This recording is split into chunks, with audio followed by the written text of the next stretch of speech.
Hey guys, how's it going, and welcome back to a brand new video on the channel. Now today we are reacting to another clip from Would I Lie to You. This is Jonathan, Lee Mack's car wash companion, Bob Mortimer's brewing buddy, or Debbie McGee's magic mate. So, don't know what to expect from this. This was a recommendation in the comments, so I'll put your comment down here. So thank you very much for the recommendation, Jack. I know you've been waiting on this for a while, so I'm happy to get into it. And yeah, if there's anything else you guys want me to react to, put it in the comment section down below. And yeah, without further ado, let's get into the video. Here we go, guys. This week's special guest, Jonathan.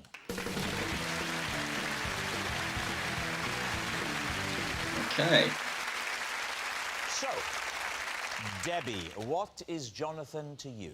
Well, this is Jonathan, and when he was a baby, I used to pull him out of a top hat. I mean, what's the story there? How do you know Jonathan? This is my friend Jonathan, and I have brewed 3 award-winning beers with him. Right. Okay, And finally, right. Lee, what's your relationship with Jonathan? This is Jonathan. One Sunday, the two of us spent 3 hours trapped in an automatic car wash. David's team, where will you begin? Well, Debbie... Right, I'm just going to pause it from the get-go. Right, so the woman pulled him out the top hat.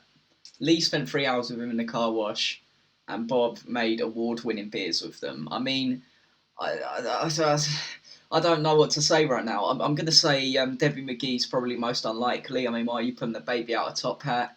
Lee, car wash, could be, yeah. Bob Mortimer, award-winning beer. I mean, I'd believe anything Bob Mortimer would say, really, so let's keep it going.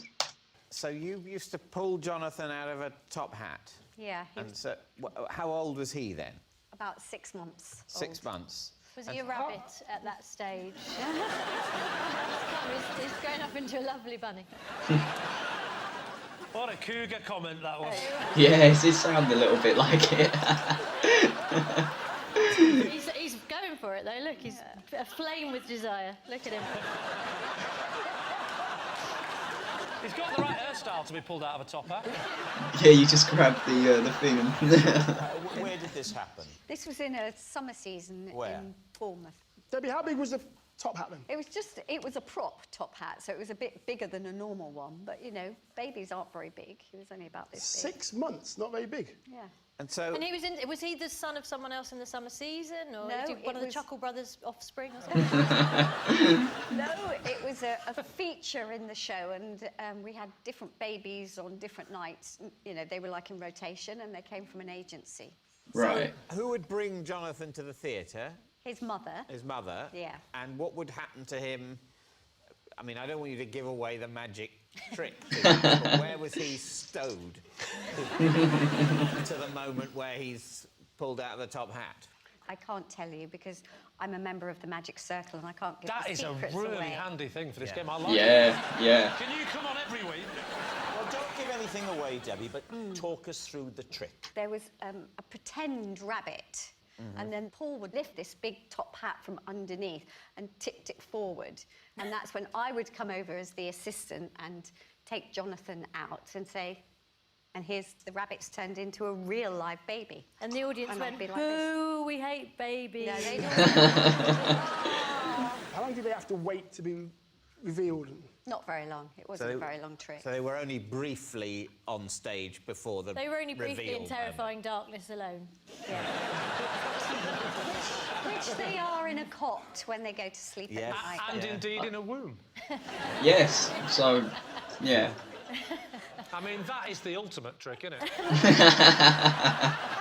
Now, who would you like to... Right, let's pause it now at the end of her bit. Okay.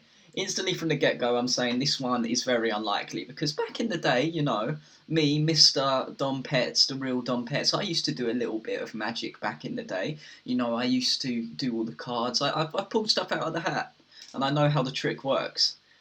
And I can't understand the way to do that trick with a 6-month-old baby. And now, 6 months old, you're not like a little bull. You're not like a little bull. You're pretty big still. Like, it's... the hat would have to be very, very big, I feel. Otherwise, the baby would be squished. Instantly, I'm saying this one's unlikely, but let's keep it going. The other two could be even just as. Let's keep it going. Bob, Remind us what it was that you've said. How do you know Jonathan? Because I have brewed 3 award-winning beers with Jonathan. What are the names of your award-winning beers? The one that's my favourite is called Kiss the Alderman. Right. IPA. Kiss the Alderman and IPA, yes. IPA. Another one was a stout, and it was called Retail Park. Retail Park. Kiss the The other Alderman. one was a lager, and that was called... Not now, madam. Oh my It goodness. seems funny now. That's why we used it. Madam Lager. Kiss the Alderman. Retail Park. Those are some very These down interesting so I hope names. You can remember them. How long did you two work together for? About 2 years ago, I was in a field, Dion, collecting some mud to go and bury at home in my garden. Doesn't surprise me. Then came Jonathan, or J-Keg, as I call him. Nice, nice. He said, I recognise you off the telly, you're that Ray Mears, is what he said. Ray Mears. And we got chatting, and he said, do you like beer? I said, I like beer. He said, would you like to brew some beer? And quick. I said, yes, I would, rather urgently, actually.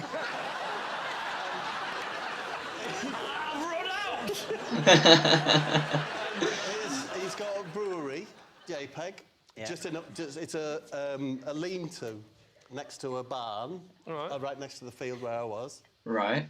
It's quite big, actually. It might be a lean 3. Got a lean. What's a lean 3? I don't understand this terminology. Marvellous little brewery that I'm imagining. And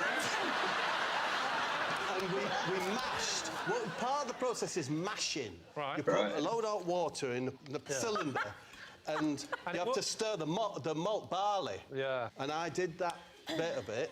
And I thought, I adore this. Is there any way that I could see this process through, and we could call this beer Kiss the Alderman? What is the Alderman? He's an unelected council official. Say, for example, let's focus in on Bolton. So if Okay. had a large Chinese community, but there was no representatives, councillors, they would say, would you like to informally nominate one of your Chinese community, and they will become an alderman. Right. And they will sit on the council and be able to represent. Right. No, that makes sense. So we've definitely covered what happens to the Chinese community in Bolton. Back to the beer story. Yeah, so and that was Kiss the Alderman. So we brewed 1,000 litres, bottled it, and it was 1,000 the top beer litres? in the Kent Craft Ale Society. Can I ask, my husband is a brewer, what hops did you use? Citrus hops. One of them's called something, and the other one likewise is named as well. Wow. This all checks out. You know what, the thing that is the hipster brewing beard, if you were to say to me, draw a brewer, Yeah. that's what I'd draw. That's what you draw now. It's very interesting. You know, I think that lady on the other team has a bit of a thing for Jonathan, you know? I asked you to draw a brewer 30 years ago. You'd draw someone very different, wouldn't you? I'd draw you. That is good. That is good. Now, what about Lee? Lee, Right, we'll remind pause us it there at the end of Bob's as well. So, as per usual, I don't believe it at the start. The way he's talking, he had a bit of hesitation about naming him, naming the beers and everything. And then towards the end, he's getting all this added detail, like citrus hops. Like, what's a citrus hop? Like, I didn't even know what an alderman was. I mean, this whole thing, it seems very unbelievable, but because of his detail, it makes it seem believable. So, right now, out of Bob and Debbie, I'm going to have to say Bob is higher up in the truth ranking for me. But Lee could pull this out. I don't even know. Let's keep it going. your claim. This is Jonathan. One Sunday, the two of us got trapped for 3 hours in an automatic car wash. Where was it? Where was the car wash? It was just outside the car. Near where I live in southwest London. Whose car was it? Who's driving? It was my car. And was Jonathan in your car with you? Correct, he was the passenger. Why? How do you know Because Jonathan? we can't both drive. He's smiling. That's always a good sign. How do you know Jonathan? I know Jonathan because we're in the same football team.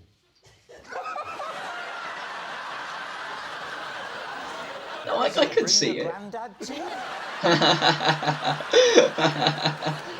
So were you driving back from football? Driving to football. Driving to football. Washing your car on the way to football.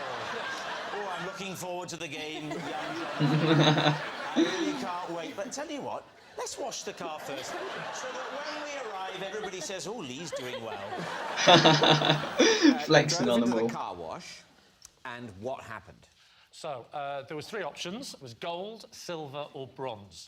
And Right. obviously, being from the north of England, I was looking for a lesser metal than all 3. It stopped at bronze. So I went in and I said, can I have a car wash? And he gave me the token. And I went back out and I Was it a token? Sometimes it's a code these days. All right, then what he said was, the token is where the squirrel likes to hide.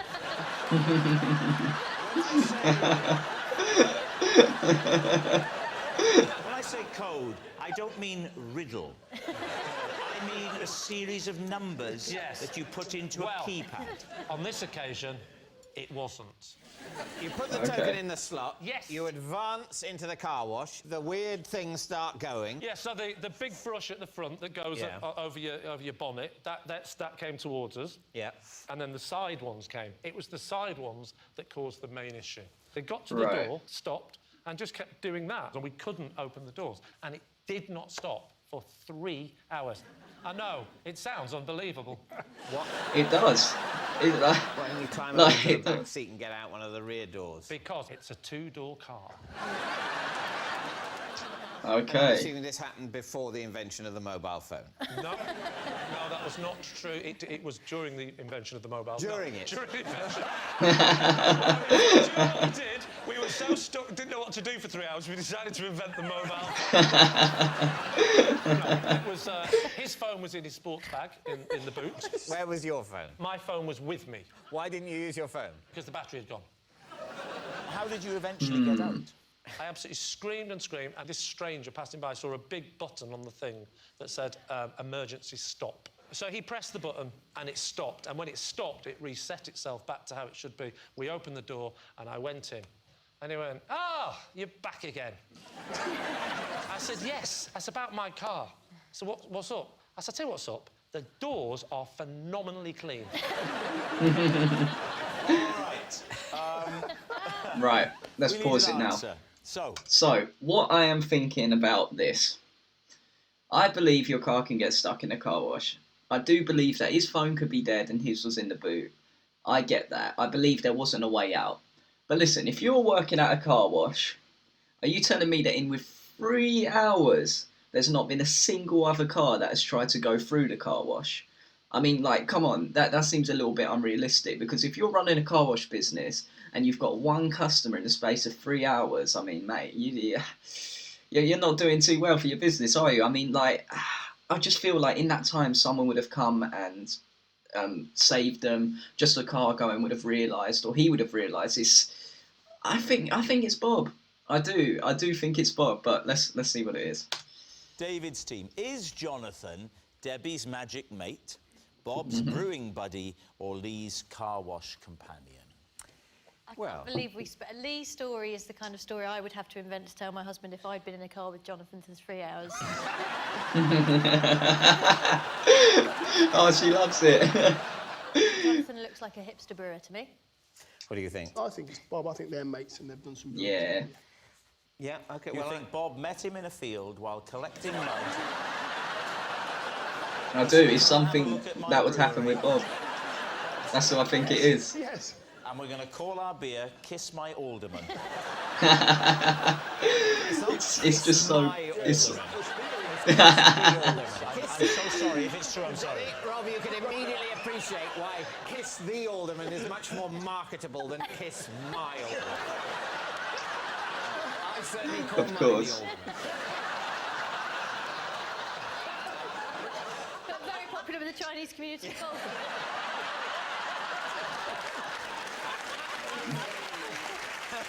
Right, okay. So, David, what are you going to say? I think my team thinks it's Bob. Yeah, but let's Yeah, You're I'm going to with him. say Bob. OK. Jonathan, would you please reveal your true identity? I'm Jonathan, and I brew beer with Bob. Yeah, there you go. I thought so, yeah. Well done, well done. Bob's brewing buddy. Thank you very much, Jonathan. Oh, wicked, guys, wicked. So, it was Bob after all. And that's it. Wow. So, it was good that, because you sort of have to think about 3 different stories rather than just they're lying or not. Like, the one that gave it away with Debbie is because 6 months old, the baby would be too big for a hat, is just not practical, etc, etc, etc. Lee, I believed it a bit more than Debbie's, but the thing is, like, 3 hours in a car wash, are you telling me another car's not come in to try and, like, get their own car wash? It's, yeah, I don't believe that. And yeah, Bob, it was Bob, which is great. I thought it would be. Him making beers like Kiss the Alderman is just so true, and it always seems to be true with Bob as well, so but no, thank you so much for the recommendation, Jack, and I really did enjoy this video. And if you guys want me to react to anything else, put it in the comment section down below, and I'll see you guys in the next video. Peace.